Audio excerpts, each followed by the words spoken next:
오늘부터 9월 정기국회가 시작되지만 여야의 상황은 좀 만만치 않아 보입니다. 국민의힘은 과연 어떤 마음으로 정기국회에 임하는 것인지 국민의힘의 김재석 의원과 이야기 나눠보겠습니다. 의원님 안녕하세요. 오랜만에 인사드립니다. 도나스 김재석입니다. 네, 오랜만입니다. 의원님 잘 지냈어요? 수술을 해가지고 예. 한참 동안 뭐 인사를 못 드렸습니다. 목이요? 방송에서. 예, 네. 성대 수술을 하는 바람에 몇 달 동안 좀 말을 겸사겸사 말을 아꼈습니다. 겸사겸사 말을 네. 아꼈다는 거는 그동안 당 상황을 보면 할 말은 많은데 예? 그렇죠. 그런 예. 거였습니까? 물리적으로도 못하고 심적으로도 못하고 뭐 여러 가지 예. 그래요? 냉가슴을 앓았습니다. 냉가슴 알았어요. 알겠습니다. 자, 그런데 오늘부터 이제 국회가 정기국회가 개원해요. 근데 지금 이 김재섭 의원 복장 보니까 네. 하얀색 셔츠고 정장은 검은색 정장이죠. 검은색 아닙니까? 검은색 계열인 것 같은데. 척하는 감청색 정장입니다. 아 그래요? 검은색인 척하는 감청색이면 여기다가 이제 검은 넥타이 메고 근조 이거 리본 달면 상복이잖아요. 그렇죠. 그 준비하고 있습니까 지금 차에? 아니 뭐 아마 뭐 근조 이런 거는 당에서 나눠주는 걸로 알고 있고 예. 모든 의원들은 사실 차 안에 다 검은색 넥타이가 있습니다. 아 그렇긴 하죠. 예, 예. 그래서 뭐 준비는 늘 돼 있긴 한데 예. 첫날부터 그 한쪽에서는 한복 입고 한쪽에는 상복 입고 그 참 예. 모양이 좀 거시기 할 것 같아요. 국민들 보시기에는. 너무 대비되니까요 양쪽에. 예, 아니 한복도 좀 그렇고 예. 상복도 좀 그렇고 그렇잖아요. 그래서 양쪽 다 이재명 정부가 들어서서 이제 뭐 대정부 질의부터 시작해가지고 나 말하자면 이제 제대로 국회를 가동을 해야 되는 때인데 한쪽 한복 한쪽 상복하면 참 좀 그렇다 이런 생각이 좀 드네요. 그래서 예. 검은 넥타이 멜 겁니까 안 멜 겁니까? 그건 이제 상황 봐서 매도록 하겠습니다. 상황 봐서라는 거는 무슨 말이에요? 아니 오늘 뭐 다 당에서는 지금 매라고 그랬다는 거잖아요. 뭐 이 정도도 충분히 괜찮지 않을까요? 아니 뭐 상가집 가도 그렇게 하고 가도 되긴 하죠. 그렇죠, 예. 그렇죠. 뭐 보도록 하겠습니다. 예. 매야 되면 매야죠 뭐. 상황 봐서 매야 되면 네. 맨다. 왜 당에서는 상복을 입으라고 그랬다고 보세요? 모르겠어요. 그냥 막 캐대언 느낌이던데 저는. K대원? 그 네. K K-팝 데모는 했었어요? 예. 한쪽에서는 한복 입고 한쪽에서는 상복 입고 그러고 있잖아요. 그래서 약간 그러네 예. 화면이요. 한쪽 예. 우리 이제 사자 보이 쓴 거고 예. 그런 느낌이었습니다 저한테는. 예. 그래서 별로 이제 우원식 의장이 한복 입으라는 것도 그렇고 송원석 원내대표가 상복 입으라는 것도 그렇고 좀 본질에서 어긋나서 바람직하지 않다 이런 말씀이신 거잖아요. 예, 저는 그냥 좀 우습다? 예, 어차피 국회가 뭐 말하자면 투쟁을 하는 데긴 하지만 예. 각자 이제 정해진 그 국회 프로토콜이라는 게 있지 않습니까? 그 복식이라는 게 있지 않습니까? 그런 예. 걸 좀 지켜가면서 점잖게 싸웠으면 좋겠습니다. 예. 그러니까 제 바람입니다, 그냥 이거는. 알겠습니다. 네. 자 오늘 카메라 기자분들이 우리 김재섭 의원 검은 넥타이 매는지 안 매는지 찍을 것 같은데 한번 저도 보도록 하겠습니다. 매라 그러면 매야죠, 뭐 어떡하겠어요. 알겠습니다. 아니면 그동안 또 목도 아파서 얘기도 못했다. 뭐 겸사겸사 이 말씀하셨는데 오늘 좀 얘기 좀 해보시자고요. 예. 지금 장동혁 대표 체제에서 국민의힘 일단 전당대회에서는 강하게 오른쪽으로 달려갔어요. 장동혁 대표 어떤 예. 이 캠페인 과정이. 네. 그리고 지금 당선되고 한 일주일 안 지났는데 어떻게 할 거로 보십니까? 오른쪽으로 계속 달려갈 거로 보세요? 아니면 조금 왼쪽으로 올 거로 보세요? 그 전당대회 때 그러니까 장동혁 대표가 예. 계엄 국면 이후에 정확하게는 이제 탄핵을 앞둔 이전에 예. 계엄 이후에는 그래도 좀 뭔가 계엄 해제에도 참여를 하고 뭐 저랑 대화도 많이 했었지만은 근데 그 계엄 이후 이제 탄핵 전에 국면에 너무 오른쪽으로 전속력으로 달려가셨거든요. 예. 그러니까 보면 광장에도 늘 나가시고 집회도 나가시고 거기서 연일 쏟아내는 발언은 전혀 동의하기 어려운 내용들을 이야기하셨죠. 그리고 나서 이제 전당대회 때 전한길 씨와의 어떤 관계 문제, 그다음에 윤 대통령과의 관계 문제 이런 문제에 있어서도 역시나 오른쪽으로 달려가는 모습들을 보여줬는데 되게 우려를 많이 했습니다. 그리고 이 장동혁 체제가 온전하게 출항을 해서 온전하게 갈 수 있을까라는 의문이 들 정도로 너무 오른쪽으로 전속력으로 달리셨는데 오히려 당대표가 되시고는 약간 오른쪽에서 1도씩 계속 왼쪽으로 움직이시는 것 같아요. 그래요.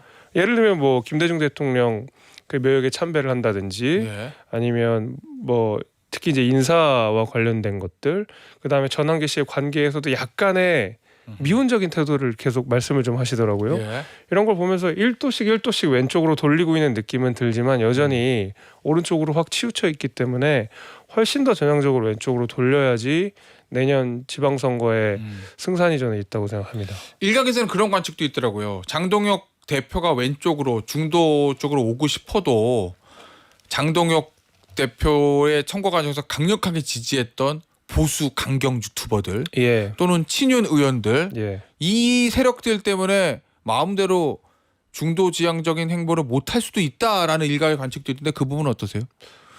결단을 해야 되는 거죠, 이거는. 보수 유튜버의 단절 이런 거요? 당연하죠.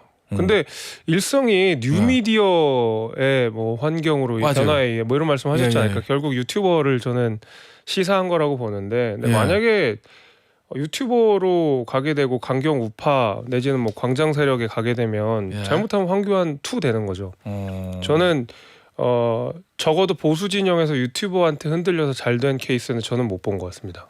그래요. 예. 결단이 필요하다. 보수 물론입니다. 유튜버의 단절이 필요하다는 말씀이신 거잖아요. 당연하죠. 연찬에 했었죠. 예. 분위기 어땠어요? 뭐 시무룩이 좀 컸던 것 같고 예. 그래도 뭐 약간 기대하는 게 약간 있었던 것 같고 한 6대4 정도였던 것 같습니다. 심우룩은 제가 이해는 가는데 그렇죠. 기대는 뭐에 대한 기대입니까? 새 지도부에 대한 기대. 새 지도부에 대한 기대가 있었고 예. 이제 그 새 지도부가 그래도 뭔가 잘 해보겠다라는 이제 다짐들을 하는 거니까 뭐 우려도 저 같은 경우에는 이제 우려도 있지만은 그래도 잘했으면 좋겠다. 그리고 많은 국민들도 그렇고 많은 보수 진영에서도 이야기하는 게 장동혁 대표가 선거 기간 중에는 캠페인으로서 오른쪽으로 확 달리긴 했지만 예. 당 대표가 되면 달라질 수도 있다. 예. 뭐 충분히 그럴 수 있는 사람 아니냐 이런 이야기들을 하시거든요. 부정평가입니까?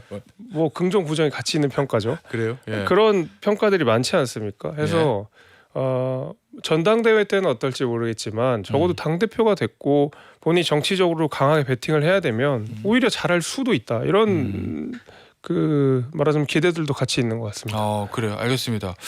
이 인선 있잖아요. 앞서 이제 인선 평가를 좀 좋게 해주신 것 같아요. 아마 김도읍 사무총장을 임명한 거 그걸 예. 좀 긍정적으로 보시는 거죠? 예, 저도 인선 발표가 나서 그 확실히 좀 이 극우 색채를 중화하려는 노력이 예. 보였습니다. 예. 특히 이제 김도읍 의원은 부산을 지역구로 둔 의원이지만 굉장히 합리적이시고 예. 영남 내에서도 아주 진취적인 목소리를 내시는 분이기 때문에 예. 그리고 또 중진이시고 경험도 예. 많으시고 게다가 법사위원장까지 하셨던 저는 정책위의장으로서는 제일 좋은 인선을 했다 생각이 되고요. 정의용 의원도 마찬가지지만 재선이긴 하지만 당내 두루 입지가 좋은 예, 예. 분입니다. 영남을 지역구로 두고 그래서 저는 두 분 다 인선은 굉장히 잘한 것 같다. 지명직 최고위원은 어떤 컨셉으로 가야 될 것 같아요? 그 광장 컨셉은 안 되겠죠. 예. 그걸 그 색채를 더 강화하면 안 되죠. 김재섭 의원 보고 지명직 최고위원 하라면 할 겁니까? 저는 안 합니다. 저는 왜요? 안 할 건데 아니 수도권이니까 저 광장 색채를 옅게 하려면은 김재섭 카드만한 카드도 없잖아요. 저는 그런 그 옅게 해주는 역할을 하고 싶지는 않습니다. 그러니까 그건 뭐 다른 예. 분들이 하셔야 된다고 생각하고 예. 저는 이제 그런 인사들을 적극 뭐 꼭 원내가 아니어도 된다고 생각합니다. 원내에서도 그런 목소리를 내는 그리고 그런 생각을 가진 분들이 많이 있기 때문에 젊은 분들 그런 분들이 적극 지명 최고위원으로 기용이 되면 좋다고 생각합니다. 장동혁 대표가 윤석열 전 대통령 면회 갈 것 같아요? 안 갈 것 같아요? 가야 됩니까? 안 가야 됩니까? 당연히 안 가야 되고요. 그런데 갈 수도 있다고 선거 과정에서 얘기해가지고. 그러니까 지금 예. 보시면 예. 제가 나 일말에 다들 이제 기대를 하고 있는 지점이 저와 비슷하게 이런 거 아닙니까? 굉장히 오른쪽으로 가셨지만 예. 그리고 윤 대통령을 당장이라도 찾을 것처럼 이야기했지만 딱 당선이 된 이후에는 윤 대통령 만나는 거 우선순위에서 뒤로 밀어버렸잖아요. 뭐 김민수 최고는 좀 달랐지만은 예. 이런 식으로 약간 선거 때랑 그 당대표 된 이후에 확실히 스탠스가 좀 다르긴 한 것 같아요. 저는 안 만날 수도 있다고 생각합니다. 만나면 예. 저는 강하게 비판할 겁니다. 알겠습니다. 김민수 최고위원은 어떻습니까? 그 굉장히 좀 강한 발언들을 선거 과정에도 그랬지만 당선되고 나서 언론 인터뷰에서도 보면은 뭐 마치 이제 탄핵의 헌재 탄핵 심판 결과에 나는 동의하지 않는다. 그리고 비상계엄에 대해서도 좀 긍정적으로 보이는 데 취지의 발언들을 했고 윤석열 전 대통령 접견 신청도 이미 했다는 거거든요. 예. 그럼 장동욱 대표하고 좀 결이 달라요 지금 두 사람이. 그 김민수 최고위원께서 이제 말씀하신 내용이 예. 예를 들면 탄핵 반대 당론을 지켰어야 된다. 내지는 뭐 윤 대통령을 지키는 것이 우리가 당론 아니었냐 이렇게 해서 당론을 지키지 않은 사람들에 대한 강력한 비판을 하셨었거든요. 예. 그만큼 아니 훨씬 그 이상으로 예. 당헌 당규를 지키는 것 훨씬 이상으로 헌법을 지켜야 됩니다.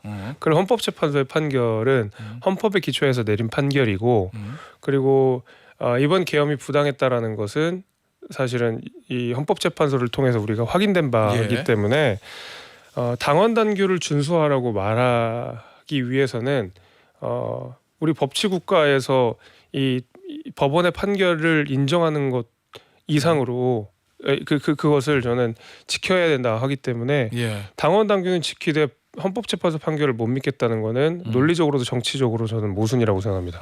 알겠습니다. 전환길 씨 관련해서 예. 이 보니까 장 대표는 전신의 의병이다. 당 외곽에서 열심히 싸우는 것이 가장 잘 맞는 역할이다. 뭐 이렇게 뭐 의병이다. 뭐 이렇게 표현하던데 전환길 씨 본인 유튜브에서 계속 이제 논란이 될 수 있는 발언들을 하고 있거든요. 자기에게 공천 청탁이 들어온다. 하지만 나는 이거 장 대표한테 전달하지 않는다. 이런 거 하지 마라. 뭐 이런 얘기. 대구시장 자리를 이진숙 위원장에게 양보한다. 뭐 이런 얘기들 계속 나오고 있는데 이거 어떻게 봅니까? 이 상황을. 그 장동혁 대표의 뇌관이 전환길이잖아요. 예. 그러니까 직간접적으로 전환길 씨의 이번 선거에서 전환길 씨가 장동혁 대표를 도운 거거든요. 그러니까 정치적인 빚이 있는 셈입니다. 예. 그러면 전환길은 이런 식으로라도 계속 청구서를 내밀 거거든요. 장동혁 대표한테. 본인은 부담 주지 않겠다고 하지만 그거 방송에 나와서 떠들면 부담 주는 거죠. 엄청난 부담인 거죠. 근데 저는 장동혁 대표 결단을 해야 되는 게 뭐 단일 대우 강조하시고 뭐 결단을 내려서 뭐 찬탄파 저 같은 사람들 내지는 이런 그 당론을 위배한 사람들에 대해서 뭐 징계를 하겠다, 뭐 결단하겠다, 사실상 내쫓겠다고 선언을 하신 셈인데 저는 이제 그 이런 찬탄파 내지 이런 분들과 전환길이 같은 당에서 존재하는 게 불가능하다고 생각합니다. 단일 대원은 말해도 불가능한 거고요. 이게 그 장동혁 대표가 말씀하신 내용을 그대로 말씀을 드리면 우리가 부정선거는 당론으로 없다고 이야기를 여러 차례 했습니다. 그래서 역대 그 대통령 후보가 다 사전투표했잖아요. 김문수 후보도 사전투표 한 걸로 제가 기억하는데 예. 윤석열 대통령도 사전투표했고요. 우리가 저 총선 때도 지선 때도 늘 사전투표를 지도부가 다 합니다. 부정선거 없다는 건 당론이에요. 그리고 계몽령 이런 거 말도 안 되는 소리라는 거 우리 개헌 반대했고 부당했다라는 이야기를 당론에서 그리고 이 당 차원에서 공개적으로 여러 번 이야기했거든요. 그거 부정한 사람이잖아요. 전환길은. 그러면 당원 당규 당론 다 위배한 사람인데 이 사람 징계하거나 쫓아내지 않으면 장동혁 대표가 말한 단일 대우나 당론 어긴 사람 쫓아내겠다는 말이 거짓말이 되는 거기 때문에 저는 전환길을 쫓아내거나 아니면 찬탄파를 쫓아내거나 이 둘이 같이 갈 수는 없는 거예요. 그래서 저는 결단을 하셔야 된다고 생각합니다. 쫓아낼 것 같습니까? 전환길 씨? 쫓아내야죠. 그거는 당이죠. 당인데 당위하고 실제 하는 건 좀 다른 문제, 완전히 다른 문제잖아요. 만약에 저런 식으로 그 무슨 본인의 이제 뭐 예를 들면 그 망상을 주장하는 거야. 뭐 그럴 수 있겠지만은 지금은 공공연하게 공당을 우습게 만드는 거 아닙니까? 뭐 공천이 어떻고 내가 뭐 당 대표한테 영향력이 있는 사람이고 이 정도로 당을 우습게 만드는 사람을 조치하지 않는다 그러면 그건 그거대로 문제라고 생각합니다. 알겠습니다. 자 마지막 질문인데요. 김건희 여사가 구속 기소되면서 남긴 말이 있습니다. 가장 어두운 밤에 달빛이 밝게 빛나듯이 저 역시 저의 진실과 마음을 바라보며 이 시간을 견디겠다. 이거 어떤 의미의 말이라고 봅니까, 의원님? 모르겠습니다. 잘 모르겠습니다. 왜 이렇게 그래요? 복잡하게 말씀하시는지 모르겠는데, 뭐 윤 대통령이 뭐 달 그림자라는 표현 쓰고 뭐 이렇게 했다는데 이게 뭐 조선 시대 그 연인들이 사랑 노래 이 시조로 나누고 뭐 이런 느낌처럼 들려가지고 참 클래식하다라는 생각도 좀 들었지만은 수사를 잘 받으시는 게 맞다고 생각합니다. 그리고 이런 거는 뭐 진실 뭐 이런 얘기를 했다라는 것은 지금 내가 좀 억울하다라는 이야기를 간접적으로 한 거잖아요. 근데 국민들에 대한 사과가 먼저 가셔야죠. 지금 그 우리 정치가 이렇게까지 퇴행하는 데는 지금 윤석열 대통령과 김건희 여사의 역할이 혁혁한데 예. 지금 이렇게 시조 나올 때는 아니라고 생각합니다. 알겠습니다. 오늘 인터뷰 여기서 마무리하도록 하겠습니다. 지금까지 국민의힘의 김재섭 의원이었습니다. 의원님 감사합니다. 감사합니다.